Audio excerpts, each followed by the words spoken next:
마리아는 지극히 비싼 향유 곧 순전한 나드 한 근을 가져다가 예수의 발에 붓고 자기 머리털로 그의 발을 닦으니 향유 냄새가 집에 가득하더라. 아멘.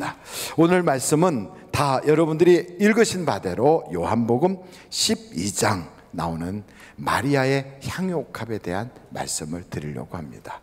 옆에 분들한테 우리 은혜 많이 받읍시다. 다시 한번 인사하겠습니다. 은혜 많이 받으세요.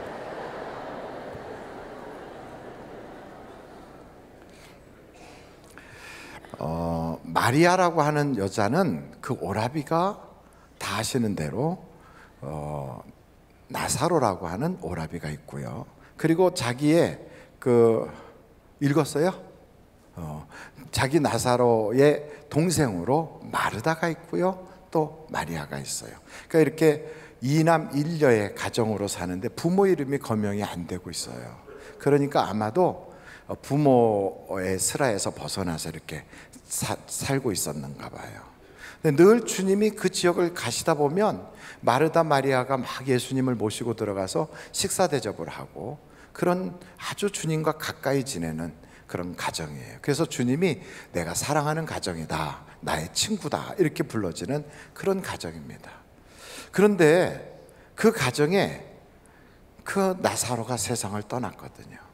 처음에 죽기 전에 병이 들어서 죽을 것 같아가지고 사람을 보냈더니 예수님이 금방 안 오셨어요. 그래갖고 나중에 그 예수님이 오셨을 때는 이미 장례식 한 지 4일이 지난 다음이라 마음이 많이 상한 상태에서 예수님을 마르다만 나가서 맞이하고 마리아는 쳐다보지도 않았거든요.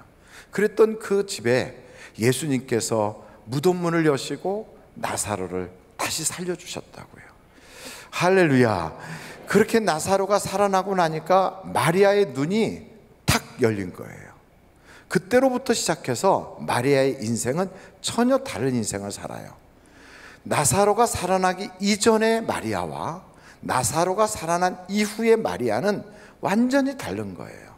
나사로가 살아나기 이전의 마리아는 예수님을 존경스러운 사람, 그리고 매력적인 남자, 그리고 은혜 받고 있는 그 지역의 랍비 이렇게 알고 있었어요. 그렇지만 마리아가 그 오라비가 다시 살아난 다음에는 예수님에 대하여 눈이 확 열려져서 하나님이 보내신 분, 하나님이 약속하신 성경에 등장하는 메시아, 우리의 구원자 하나님의 아들로 믿게 됐어요. 그 마리아의 나사로가 부활하기 이전의 모습과 나사로가 부활한 이후의 모습이 쫙 갈라지면서 그 이전의 마리아는 자기가 누구인지도 모르고 하나님이 누구인지도 모르고 자기의 마지막이 어떻게 될지도 모르고 그 문제를 해결할 방법도 모르는 네 가지를 모르는 사람으로 살았어요. 쉽게 말하면 하나님을 몰랐어요. 하나님이 어떤 분이라는 걸 몰랐냐면 천지를 창조하신 하나님, 그리고 우리의 인생의 생사화복을 주관하시는 하나님, 그 하나님이 우리의 주인이라는 걸 몰랐어요.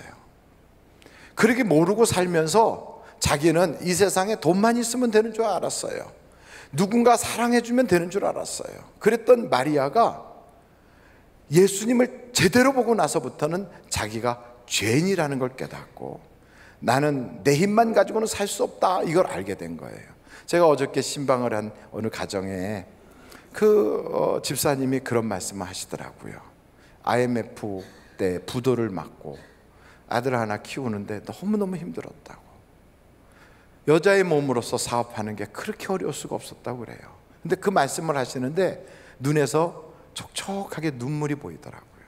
얼마나 힘드셨으면.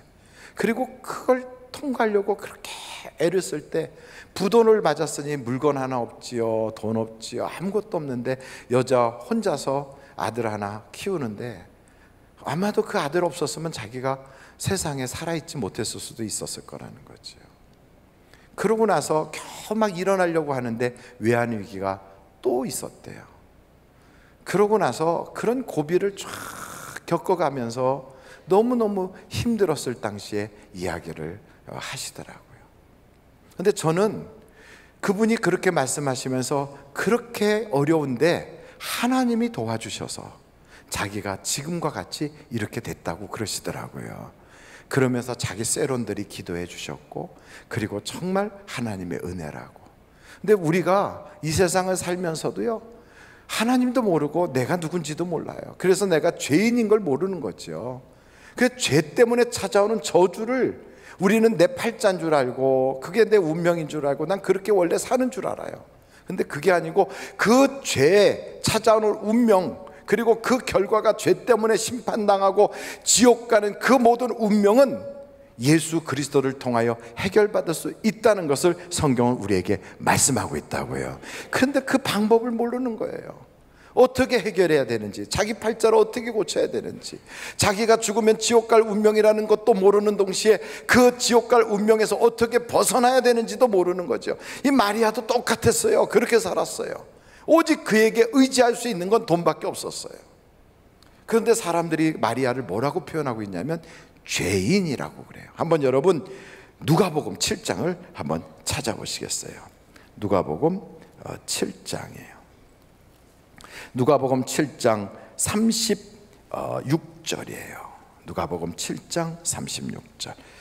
한번 같이 읽어보실까요? 시작. 한 바리새인이 예수께 자기와 함께 잡수시기를 청하니 이에 바리새인의 집에 들어가 앉으셨을 때에 그 동네에 죄를 지은 한 여자가 있어 예수께서 바리새인의 집에 앉아 계심을 알고 향유 담은 옥합을 가지고 와서, 그 다음에 38절을 큰 소리로 같이 한번 읽겠습니다. 시작. 예수의 뒤로 그 발 곁에 서서 울며 눈물로 그 발을 적시고 자기 머리털로 닦고 그 발에 입 맞추고 향유를 부으니 그랬어요. 여러분, 여기서 죄인이라고 나와요. 죄인은, 이스라엘 사람들이 죄인은 두 가지 종류의 사람을 죄인이라고 그래요. 세리를 죄인이라고 그래요. 왜냐하면 당시 로마의 앞잡이니까. 우리로 말하면 일본 순사, 일본의 친일파들이에요. 죄인이라고 그러는 거예요. 두 번째는 창녀를 죄인이라고 불렀어요. 몸 파는 여자를. 근데 여기에 이 여자 마리아는 죄인이래요. 동네 사람들이 다 아는 죄인이에요. 그러니 이 여자는 아마도 그 동네에서 몸을 팔고 있었는지 모르겠어요. 이런 여자인데 그 여자가 그렇게 해서 모아놓은 재산이라고는 300데나리온 되는 나드 한 근의 향유옥합이 있는 거예요. 이것을 다 의지하고 내 노후는 이걸로 살 거야. 내가 나중에 일 못하게 되면 이것 가지고 내가 살아갈 거야.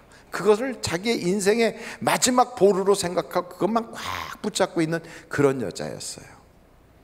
그런 여자가 자기 오라비가 다시 살아나는 걸 경험한 거예요. 그러고 났더니 이 여자가 완전히 눈이 확 달라졌어요.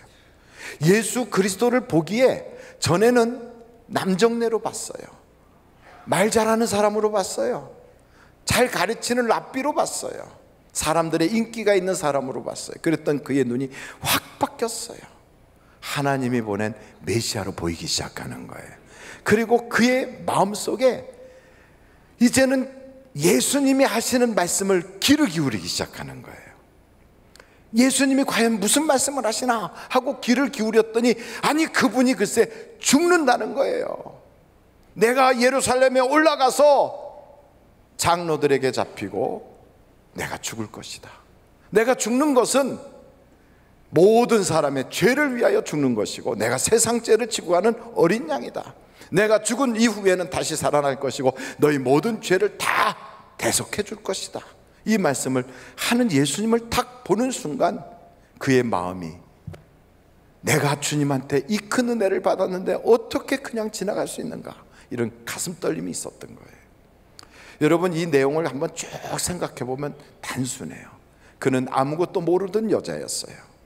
그런데 그 모든 것을 하나님의 특별한 섭리 가운데 당신의 하나밖에 없는 아들을 이 땅에 보내주시고 그 아들을 통하여 우리의 인생의 저주의 문제, 죄의 문제, 마귀의 문제, 인간의 모든 그 운명적 문제를 하나님의 아들을 통하여 해결해 주신다는 거예요. 할렐루야. 그 일을 위해서 어떻게 해결해 주시느냐? 그분이 내 대신 죽는 거예요. 그분이 내 대신 피를 흘리는 거예요. 그분이 내 대신 모든 죄를 위하여 십자가를 지시는 거예요. 이걸 통하여 해결해 주시겠다는 거예요. 이 이야기를 들은 마리아는 자기의 가슴 속에서 평생 의지하고 살려고 했던 이 옥합을 내가 저분을 위해서 드려야 되겠다. 예수 잔치를 벌여놓고요, 초청도 받지 못한 이 여자가 울면서 주님께 다가가지고 주님의 그 발에다가 눈물을 쏟아가며 그 옥합을 깨뜨린 거예요. 왜요? 주님이 내 인생의 죄 문제를 해결해 주니까, 주님이 내 인생의 모든 저주의 문제를 해결해 주니까, 주님이 내 인생에 내가 그동안 알지 못했던 그런 모든 문제를 해결해 주시는 하나님의 약속의 선물이니까 그게 너무 감사해서 자기의 모든 눈물을 쏟아가며 이걸 다 쏟은 거예요. 여러분, 이 사건의 내용을 이사야서 53장은 이렇게 표현하고 있어요. 한번 이사야서 53장 한번 찾아보겠어요. 3절부터.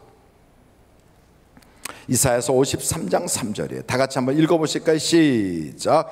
그는 멸시를 받아 사람들에게 버림받았으며 간고를 많이 겪었으며 질고를 아는 자라. 마치 사람들이 그에게서 얼굴을 가리는 것 같이 멸시를 당하였고 우리도 그를 귀히 여기지 아니하였도다.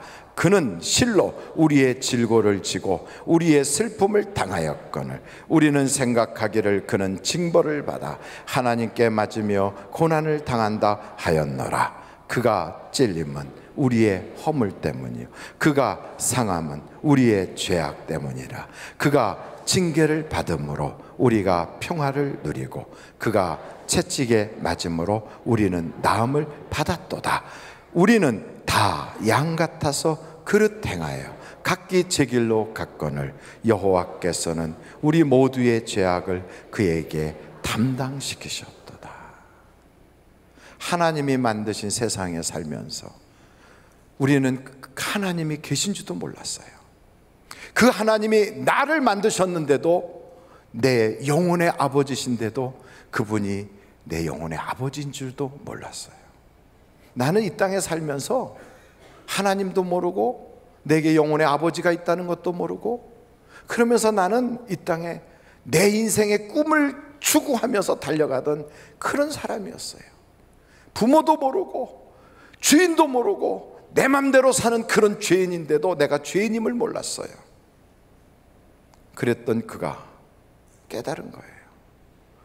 구약 성경에 나오는 수많은 예언의 그 정점에서 바로 그분이 날 위하여 오셨구나, 그분이 나의 죄 때문에 오셨구나, 그분이 내 인생의 저주를 해결해 주시려고 오셨구나, 내 오라비의 살아남을 보니까 그분이 하나님의 아들이시구나. 그러고 나서는요, 이제는 아까운 게 없는 거예요. 과거의 마리아와 그 이후의 마리아는 완전히 달라진 거예요. 저는 우리 하늘비전교회 성도들이 예수 만나기 이전에 내 삶과 예수 만난 이후에 나의 삶이 완전히 변화받기를 간절히 바랍니다. 그래서 이전 것은 지나갔으니 보라 새 것이 되었도다 하는 것처럼, 새 것이 되면 어찌 됩니까? 마귀가 그를 건드리지도 못해요. 왜요? 예수의 이름으로 쫓아내면 돼요. 내 인생은 이제부터 신분이 바뀌었어요. 어떻게 해요? 죄인에서 멸망당할 저주의 자리에서, 짐승보다 못하고 버러지보다 못했던 그 자리에서 이제는 하나님의 자녀의 자리로 옮겨진 거예요. 할렐루야. 저 혼자 생각해 봤어요. 만약에 신선이 있다면, 그 신선들이 노는 큰 높은 신선의 나라에 나를 싹 데리고 간다면, 이야, 굉장하겠구나. 거기서 신선들이 수염을 한번 쓱 이렇게 당기면 100년 이렇게 지나가요. 장기 한번 둔다고 장이요! 그러면 또 100년 이렇게 넘어가요. 이런 자리 가서 제가 이렇게 바라보고, 야, 내가 신선의 나라에 왔네, 그렇게만 해도 굉장할 거예요. 근데 그 정도가 아니라 육신을 가진 우리가, 인간인 우리가 하나님의 나라에 들어갈 수 있어요. 감동이 안 되죠? 왜냐하면 경험이 없으니까. 만약에 우리가 내가 다니고 있는 회사의 회장 집에 초청받아서 저녁 식사를 회장하고 마주보고 앉아있다, 이것만 해도 와, 나 굉장해 이렇게 여길 텐데 그 정도의 수준이 아닌 거예요. 영국 왕실에서 여러분을 불러갔고 영국 왕이 여러분하고 같이 한번 디너 파티를 열자고 해도 가문의 영광으로 할 텐데 그 정도가 아니에요. 하나님의 나라에 하나님의 자녀가 되는 놀라운 축복을 예수 그리스도를 통하여 거저받은 거예요. 거저. 할렐루야. 이런 놀라운 은혜를 꽉 받는 그 현장에 어떻게 받아서? 예수님이 날 위하여 죽으셔서, 예수님이 나의 모든 죄를 담당하셔서, 그분이 나의 모든 저주를 가지고 가셔서 그 일을 위해서 주님이 지금 죽으신대요. 그러면요 아까운 게 없어요. 그래서 이 여자가 주님을 위해서 향유값을 팍 깨뜨린 거예요. 저는 이걸 보면서 이 향유값 사건은요 성경책 복음서 4군데 다 나와요. 마태, 마가, 누가, 요한 다 나와요. 왜 이게 다 나오냐면 너무 큰 충격적 사건이었기 때문에. 여자가 1년 연봉을 그냥 식탁에서 팍 깨트려 갖고 버린 거예요. 사람들이 하고 놀란 거예요. 너무너무 기가 막힌 거예요. 그 반응이 어떻게 되냐면 아까워라. 어떤 사람은 쓸데없는 일에 허브에네. 근데 예수님은 반응이 달라요. 놔둬라. 저가 좋은 일을 하는구나. 나의 장례를 준비하였다. 이걸 보고요 제자들이 속이 상한 거예요. 아니 저 귀한 거를 팔아가지고 가난한 사람 도와주면 좋을 텐데 왜 예수님은 저걸 즐기고 있지? 저 아까운 걸 왜 저렇게 허비하지? 그것 때문에 상처받아가지고 가룟 유다는 예수 팔 생각을 하게 되고요 예수님과 딱 마음이 다쳐가지고 결국은 어긋나는 거예요. 이 사건이 바로 그거예요. 여러분 이런 사건에 남이 헌금을 하는데 다른 사람이 하나님께 드린다는데도 보고 상처를 받는 이런 입장에서 이 여자는 하나도 흔들림이 없어요. 이 여자가 향유값을 가지고 들어갈 때 거기 있던 사람들이 뒤에서 수근수근해요. 아이고 죄인이 들어오네. 저 여자가 뭐 때문에 여기 올까? 이렇게 얘기하는데도 요동침이 없어요. 이 여자는 오직 하나님이 자기에게 주신 은혜 때문에 감동하고 있어요. 아무런 다른 사람들의 이야기에 휘둘리지 않아요. 어떻게 돼서 그럴까? 이 여자에게는 이런 마음이 있었던 거예요. 여러분 한번 베드로 전서를 찾아보실까요? 베드로 전서 4장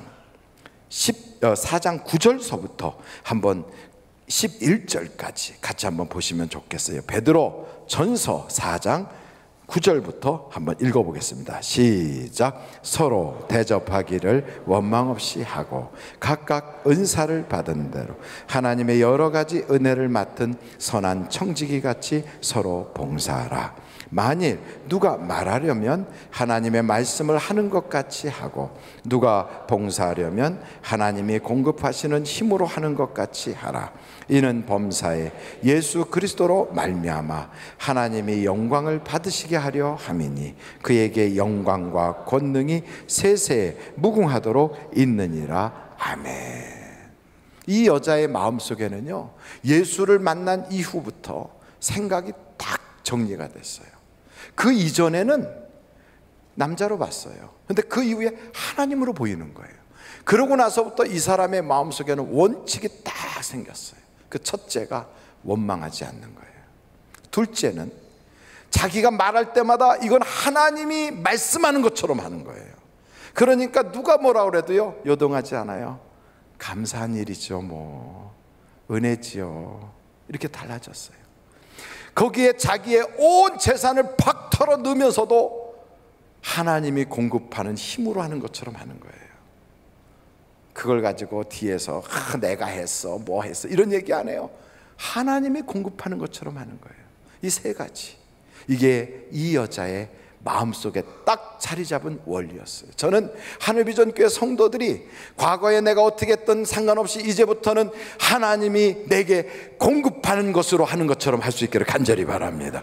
하나님이 말씀하는 것처럼 말할 수 있기를 간절히 바랍니다. 다른 사람에게 원망하지 않고 감사할 수 있기를 간절히 바랍니다. 여러분 하나님이 말씀할 때 어떻게 할까요? 안 돼요, 힘들 거예요, 어려워요 이렇게 말할까요? 아니면 됩니다.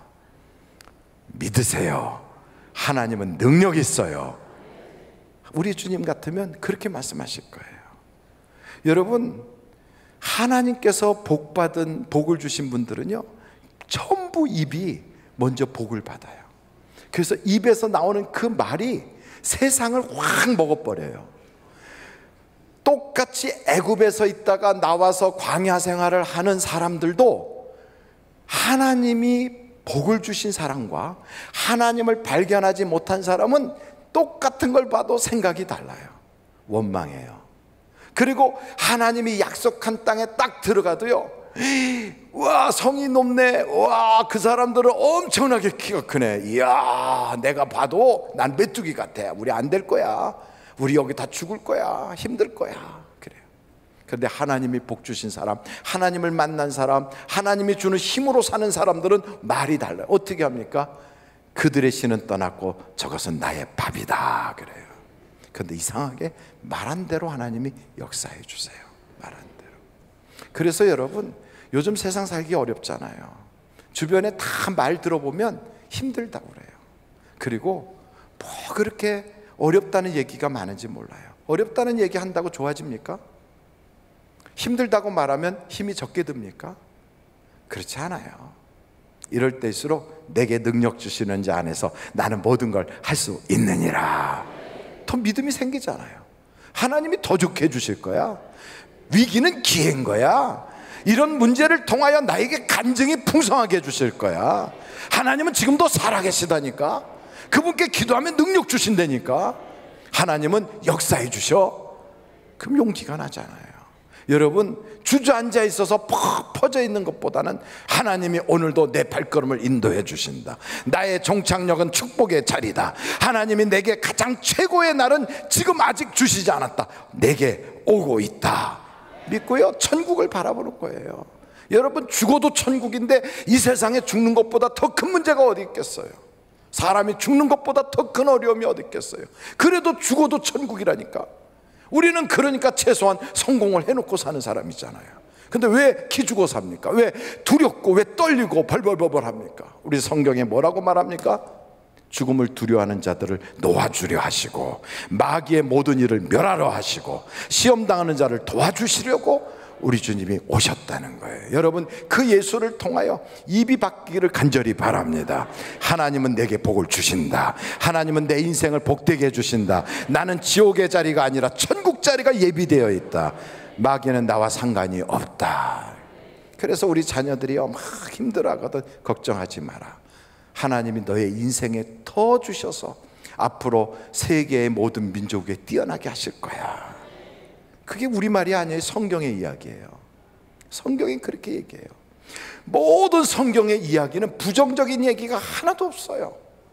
원망하는 얘기, 남 탓하는 얘기가 아무것도 없어요. 심지어는 자기를 팔아먹은 그 형제들 앞에서도 형들이여 나를 팔았으므로 걱정하지 마소서. 하나님이 나를 당신들 앞서 보내서 당신과 당신의 자녀들을 구원해 주라고 하나님이 나를 보내셨나이다. 이래요. 도리어 자기의 아들이 자기를 죽이려고 칼을 들고 일어난 압살롬 같은 그런 못된 자식이 공격해 오는데도요, 다윗은 뭐라고 그럽니까? 하나님이 나의 모든 사람들 앞에서 뛰어나게 해주시고 대낮에 모든 사람들이 넘어져도 나는 주로 인하여 안연하리로다 그래요. 여러분, 하나님이 내 편 되시는 걸 믿으시기를 간절히 바랍니다. 전에는 하나님이 나하고 원수였어요. 전에는 하나님이 나하고 아무 상관없었어요. 전에는 나는 마귀의 종처럼 끌려다녔어요. 그러나 이제는 달라요. 성령이 내 안에 계시고 성령이 나를 주관하시고 성령이 나와 함께하고 계시다고요. 말을 바꾸면 운명이 바뀝니다. 그러면 일할 때도 그래요. 뭐 일하면서 힘들어, 이거 아까워, 막. 그게 아니에요. 하나님이 공급하는 것으로 하는 것처럼 하면 뒷감당을 하나님이 해주시는 거예요. 여러분, 이 여자 인생에 이런 큰일을 할 수 있으리라고 상상이나 했을까요? 없었어요. 이 여자는 자기의 몸을 팔아서 돈을 버니까 돈 한 푼 한 푼이 너무 귀해요. 그래서 이 여자는요, 그 돈 꽉 움켜쥐고 무슨 일이 있어도 이게 내 생명이야, 이게 내 노후 대책이야, 이게 내 인생의 마지막 남은 거야, 그것만 꽉 붙잡고 있었던 여자예요. 그 여자 평생에 한번 멋지게 큰 일을 할 수 있었겠어요? 없었을 거예요.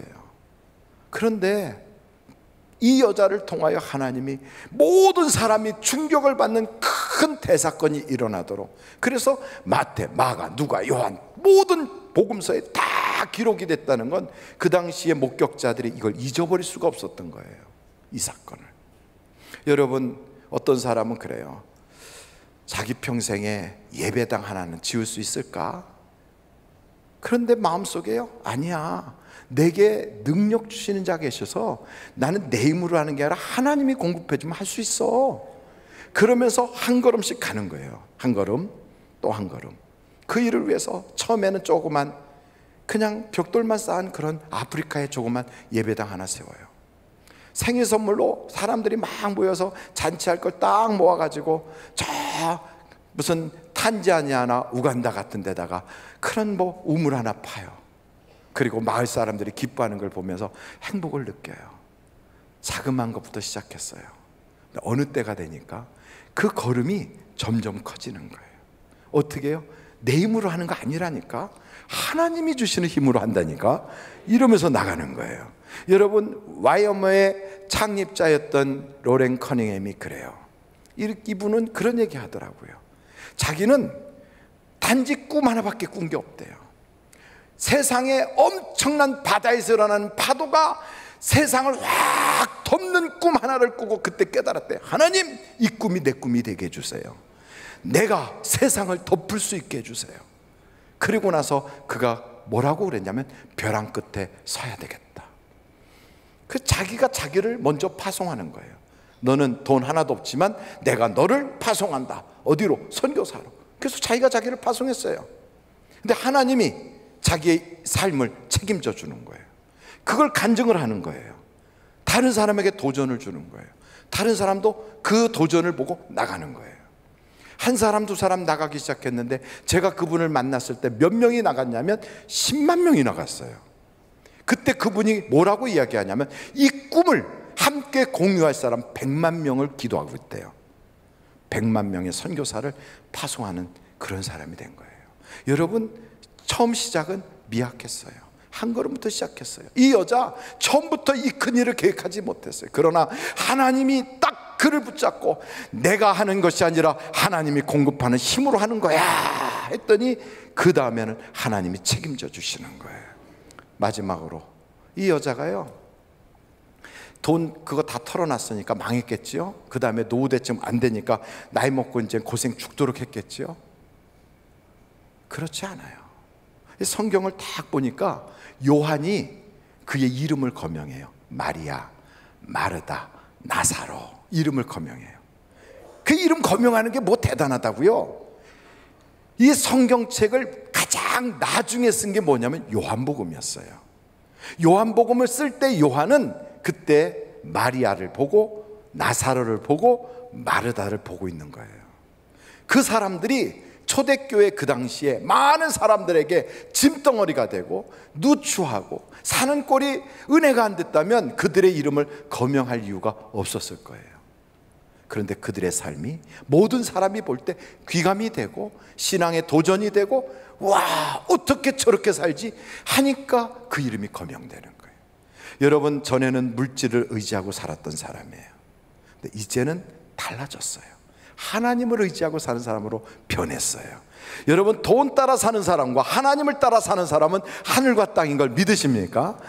하나님이 책임져 주시는 거예요. 그래서 여러분, 이 마리아의 인생은 전에는 돈이 자기를 보장해 줄 줄 알았지만 이제는 그게 아니라 하나님에게 맡긴 삶을 사니까 그의 인생이 날마다 간증이고, 그의 인생이 날마다 기적이고, 그의 인생 전체가 마치 광야를 걸어가는 이스라엘 백성들에게 주시는 하늘의 구름 기둥 불 기둥처럼 하나님의 임재를 보게 되는 거예요. 여기 성경에 보니까 다윗도 마찬가지예요. 환난 날에, 어려울 때 하나님께 드리는데 아낌없이 드려요. 미쳤어요. 어떻게 저럴 수 있을까? 아들에게 쫓겨다니면서 자기 장인이 죽이려고 하는데, 전쟁에 매일같이 나가서 생명이 오락가락 하는데, 그런데도 아낌없이 하나님께 드리는 걸 끊임없이 해요. 그랬더니 하나님이 마지막에 다윗에게 이렇게 역사해 주세요. 역대상 29장에 보면 거기에 26절에 이렇게 표현하고 있어요. 한번 여러분 보시겠습니까? 역대상 29장 26절이에요. 같이 한번 읽어보겠어요. 시작. 이새의 아들 다윗이 온 이스라엘의 왕이 되어 이스라엘을 다스린 기간은 40년이라 헤브론에서 7년간 다스렸고 예루살렘에서 33년을 다스렸더라. 그가 나이 많아 늙도록 부하고 존귀를 누리다가 죽음에 그의 아들 솔로몬이 대신하여 왕이 되니라. 나이 많아 늙도록 부하고 존귀를 누렸대요. 목사님, 저도요 그 마리아처럼 우리 오라비가 살아나면 저도 그렇게 할 수 있어요. 저도 다윗처럼 목동일 하다가 하나님이 그렇게 높여서 골리앗 한번 때려 잡으면 저도 할 수 있어요. 저도 내 인생에 하나님 딱 한번 대박 터뜨려 주시면 저도 할 수 있어요. 그렇게 말하고 싶은 분들이 많이 계실 거예요. 마리아가 그렇게 된 것은 어느 날 갑자기 그렇게 펑 하고 된 게 아니에요. 그들이 그렇게 된 것은 어느 날 아무것도 안 하다 갑자기 하나님이 크게 주시니까 그제서 한 게 아니에요. 신앙생활은 잔정이 쌓여야 큰 일을 할 수가 있어요. 잔정이 쌓여야. 마리아도 마르다도 나사로도 평소에 조금씩 주님과 잔정을 쌓아간 거예요. 잔정을. 우리가 기도에 대박이 나는 것도요, 처음부터 안병 고쳐주세요 해서 고쳐지는 게 아니라 감기부터 기도 시작하면 안병도 고쳐지는 거예요. 조그만 것부터 시작하는 거예요. 작은 일이라고 생각하지 않고 한 걸음 한 걸음 나가는 거예요. 그러면 거기에 믿음이 쌓여요. 거기에 우리의 경험이 얹어져요. 그러면 은혜가 은혜를 낳기 시작해요. 여러분, 드리는 것도 똑같아요. 드려보고 체험하고 드려보고 체험하다 보면 하나님의 역사가 나타나요. 물질 문제가 아니에요. 기도를 드리는 거예요. 기도의 응답이 내게 와요. 봉사해보는 거예요. 하나님이 거기에 열매를 주세요. 내가 다른 사람에게 전도해보는 거예요. 전도의 기쁨을 맛보게 돼요. 이게요, 하나씩 쌓여가다 보면 나중에는요, 겨자씨만 했던 그 믿음이 태산으로 옮길 수가 있어요. 하늘비전교회 성도들이 오늘부터 하나님과 이 영적 잔정을 쌓아가다가 마지막 때 하나님께서 정말로 내 믿음이 크도다 할 수 있는 여러분들이 다 되시기를 주님의 이름으로 축원합니다.